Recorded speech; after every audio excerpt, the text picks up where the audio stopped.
ইদানিং এক পোস্ট দেখতেছি যে মোহাম্মদ মিঠুন, মিরাজ ইরা গেছে আজকে প্রেস কনফারেন্সে অবরোধ করেছে, বিপিএল খেলবে না। ঠিক আছে, তো এই মাদারচোদকে একটা কথা বলতে চাচ্ছি যে এরা বাংলাদেশ ক্রিকেট বোর্ড ইগে যে প্রতি বছর বা ইগে যে কুত্তার মতো পুষ্টিছে, কি পাল্টা ফেলাইছে এরা আজ পর্যন্ত কোন ট্রফিটা এনে দিয়েছে? একটা ট্রফি এনে দিয়েছে ঠিকঠাক মতো?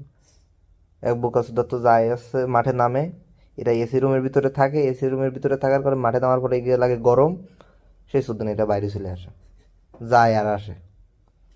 ইগে সোদনে ইগা ইরা আবার গেছে প্রেস কনফারেন্স সুদাতে। ঠিক আছে, গালি দেব না মানে হাদিবার মতো বলতে হবে না যে বয়স হয়ে গেছে এখন আর গালি মারি দেব না, কিন্তু এদের যে কাজকর্ম তা দেখলে তো মাথা গরম হয়ে যায়। ঠিক আছে, এরা আবার প্রেস কনফারেন্স করতে গেছে, আগে একটা ট্রফি নিয়ে আয়, আগে যে কোনো ট্রফি নিয়ে আয়, তারপরে তোরা অবরোধ কর, দেখ তোদের সাথে দেশের মানুষও অবরোধ করবে না। ঠিক আছে।